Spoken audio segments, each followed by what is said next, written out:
नमस्कार, आप देख रहे हैं टीवी 9 भारतवर्ष और आपके साथ मैं हूं करुणा शंकर शर्मा। स्वागत है आपका हमारे show agenda full and final में। हम इस बुलेटिन में आपको देश और दुनिया के हर वो खबर दिखाते हैं जो दिन भर का एजेंडा सेट करती है। और आज देश और दुनिया का एजेंडा सेट करने वाली खबरों में सबसे पहले आपको बात करेंगे रूस यूक्रेन वॉर जोन की।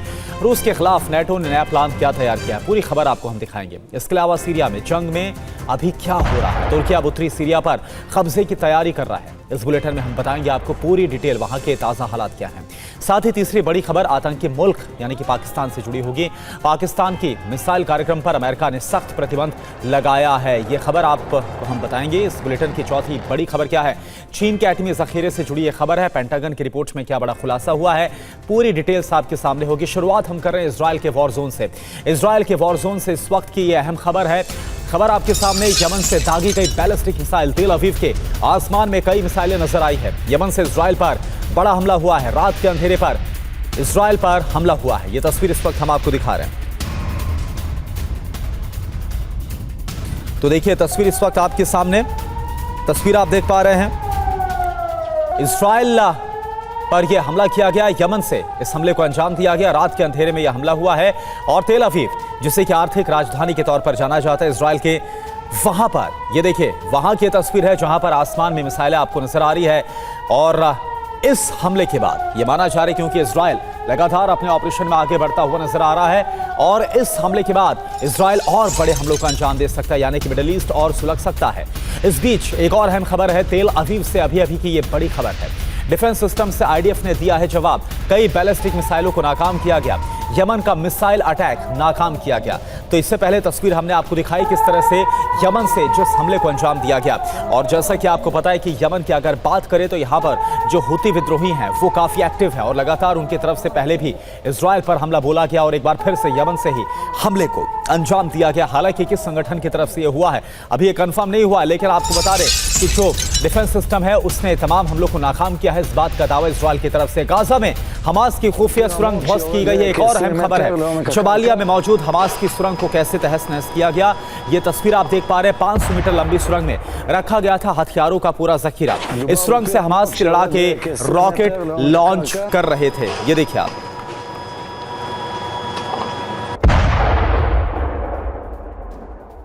מדובר בפיר עמוק שיורד כ-20 מטר לעומק הקרקע.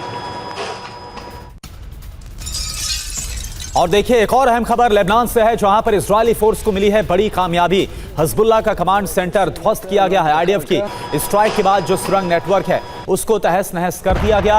ये तस्वीर देखिए इस वक्त हम आपको दिखा रहे हैं। तो तस्वीरें इस वक्त आपके सामने है किस तरह से हिजबुल्लाह का, क्योंकि देखिए इजराइल इस वक्त कई फ्रंट पर युद्ध लड़ रहा है। एक तरफ हमास का सफाया करने में जुटा हुआ इजराइल, दूसरी तरफ लेबनान की बात करें तो यहां पर हिजबुल्लाह के खिलाफ लगातार इजराइल की तरफ से जंग जारी है। और वहीं सीरिया में भी इजराइल की सेना लगातार कहर बरपाती हुई नजर आ रही है। और ये जो तस्वीर इस वक्त आपको दिखा रहे हैं किस तरह से हिजबुल्लाह का जो कमांड सेंटर है उसको ध्वस्त किया गया, तबाह किया गया, वो आप देख पा रहे हैं।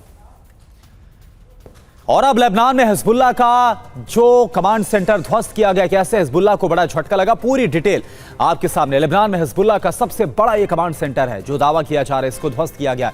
आईडीएफ की तरफ से सर्जिकल स्ट्राइक की गई और इसमें हिजबुल्लाह का सुरंग नेटवर्क तहस नहस कर दिया गया।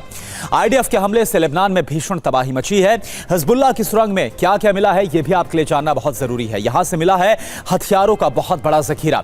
इसके अलावा निगरानी सैन्य उपकरण भी मिले हैं। 4 बड़े वेपन डिपो यहां पर मौजूद थे। हथगोलों की खेप यहां से बरामद की गई। हजारों की संख्या में राइफल, रॉकेट लॉन्चर सिस्टम यहां से बरामद किए गए हैं। साथ ही ऑपरेशन के पीछे कौन है ये भी आप जानिए। इजराइल डिफेंस फोर्स की कॉम्बैट इंजीनियरिंग यूनिट ने इजराइल के इस स्ट्राइक को लीड किया। मोसाद से हिजबुल्लाह के सुरंग नेटवर्क की लोकेशन का इनपुट मिला था।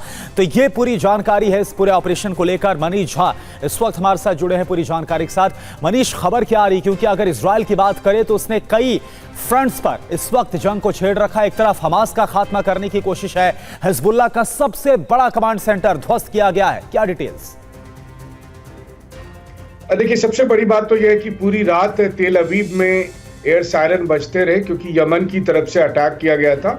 हालांकि इजरायली एयर डिफेंस ने उसे मार गिराया, लेकिन जो उसका मलबा है वो तेल अवीव में कुछ इलाकों में जैसे कार पार्किंग में गिरा, कहीं पर स्कूल पे गिरा।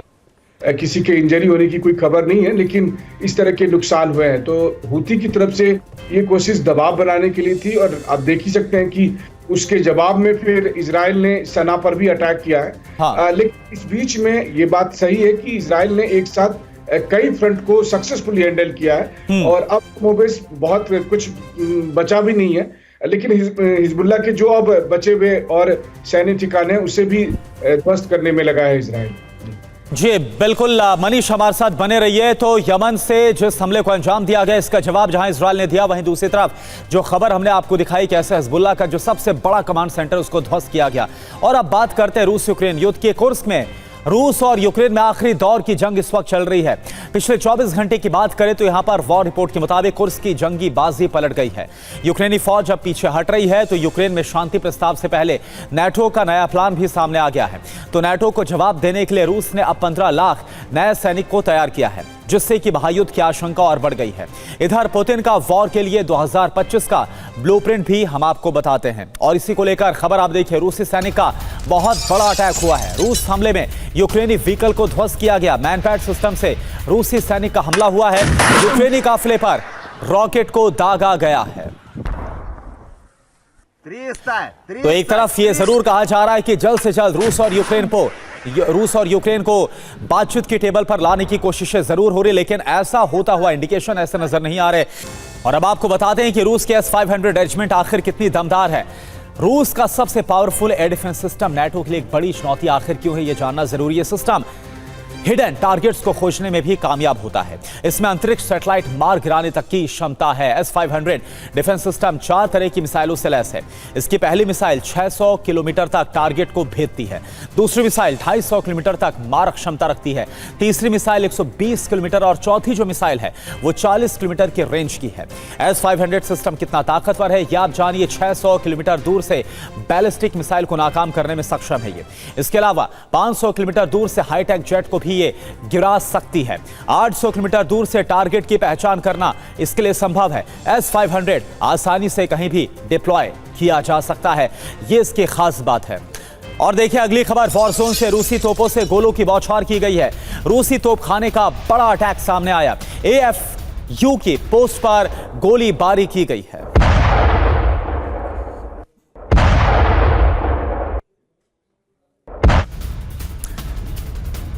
वॉर जोन की अगली खबर आपको दिखा रहे हैं कुर्स्क से, जहां पर रूस और यूक्रेन में आर पार की जंग इस वक्त छिड़ रही है। रूस का कुर्स्क इलाका, जी हां, यहां पर माइंस का शिकार हुआ है यूक्रेन का बैटल टैंक। ये देखिए तस्वीर भी सामने आई है।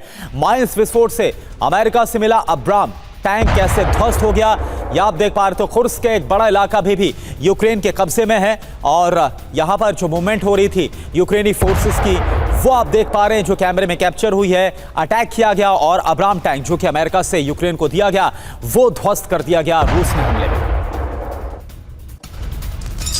और अगली खबर, कुर्स्क में रूस की मिडनाइट स्ट्राइक भी सामने आई है। MLRS सिस्टम से बारूदी बौछार की गई। यूक्रेनी सैनिकों को वहां से कैसे खदेड़ा गया ये इस वक्त आप देख पा रहे हैं।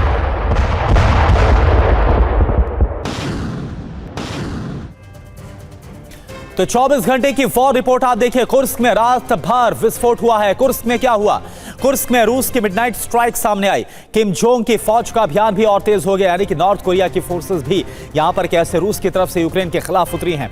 पीछे हट रही है यूक्रेन की फौज, यह असर हो रहा है। ड्रोन मिसाइल से ट्रिपल अटैक को अंजाम दिया जा रहा है यूक्रेनी फोर्सेस के खिलाफ। आगे बढ़ रही है रूस की अब टैंक रेजिमेंट, यानी कि अपने इलाके को एक बार फिर से हासिल करने की जो कोशिश है अंतिम दौर की तरफ। कुर्स्क में कैसे पूरी बाजी पलट गई है। 40% इलाके पर रूस का एक बार फिर से कब्जा हो गया है। पिछले 24 घंटे में रूस के 78 अटैक सामने आए यूक्रेन के खिलाफ। यूक्रेन का दावा है 47 अटैक्स को नाकाम किया गया।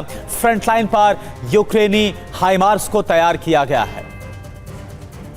और अगली खबर, वॉर जोन से यूक्रेन युद्ध पर नाटो का एक बड़ा प्लान सामने आ रहा है। बेल्जियम में बना है नया प्लान। ब्रसेल्स में नाटो चीफ की दो टूक। रूस से अभी शांति वार्ता होगी नहीं, यानी जो माना जा रहा था कि बहुत जल्द दोनों साइड्स को बातचीत की टेबल पर लाया जाएगा, नेगोशिएटिंग टेबल पर लाया जाएगा, लेकिन यहां तो कुछ और कहा जा रहा है। नाटो चीफ बोल रहे हैं ब्रसेल्स में कि अभी कोई शांति वार्ता नहीं।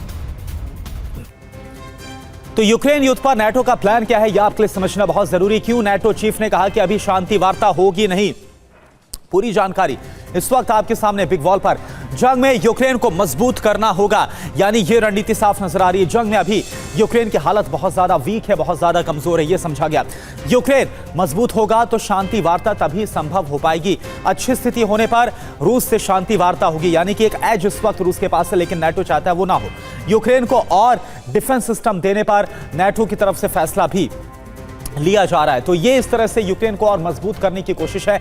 यही वजह है कि जो नाटो चीफ है वो ये बोल रहे हैं, उनकी तरफ से बड़ा बयान दिया जा रहा है और इससे साफ है कि 2025 में ये युद्ध क्या रुकने वाला है या फिर नहीं, इसको लेकर तमाम संशय के बादल अब गिराते हुए नजर आ रहे हैं। और अब सीरिया के जंगी मैदान से खबर है, सीरिया में तुर्की सेना का मिसाइल हमला हुआ है। कुर्दिस्तान वर्कर्स पार्टी के ठिकाने पर हमला किया गया। सीरिया में PKK के बेस पर मिसाइल दागी गई। सीरिया के रक्षा मंत्रालय ने हमले का वीडियो जारी किया।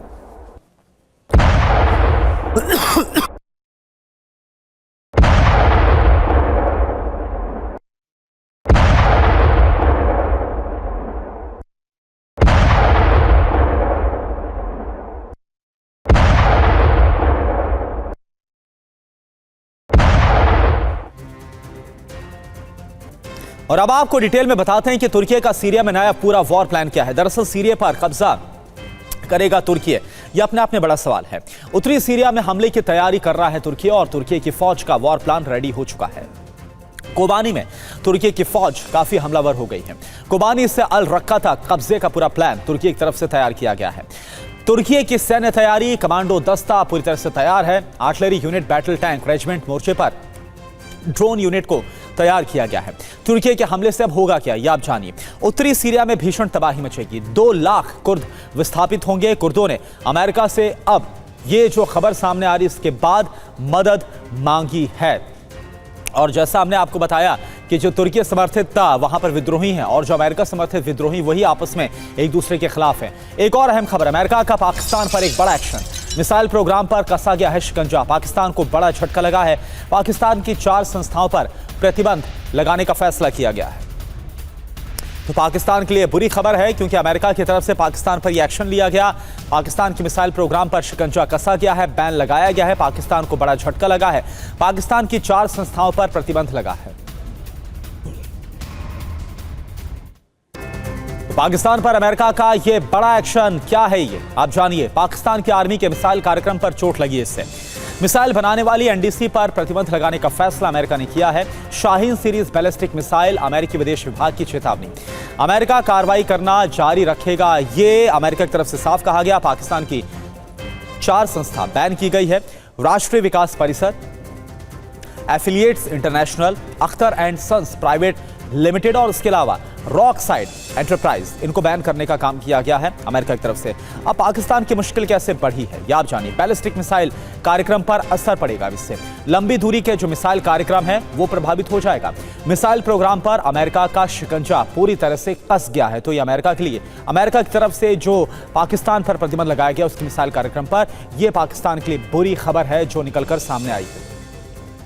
और वॉर जोन से अगली खबर का रुख कर रहे हैं। यमन में इजराइल का बड़ा हमला हुआ है। हुदैदा में IDF ने एयर स्ट्राइक की है। यमन के हमले का जवाब दिया गया। जैसा कि हमारे संवाददाता मनीष भी बता रहे थे कि जो यमन से हमला किया गया था इजराइल के ऊपर, अब इसका बदला किस तरह से लिया गया है। यमन के हुदैदा में एयर स्ट्राइक की गई है। यह तस्वीर इस वक्त आप देख पा रहे हैं। और यही वजह है कि मिडिल ईस्ट के हालात इस वक्त काफी ज्यादा नाजुक हालात में हैं।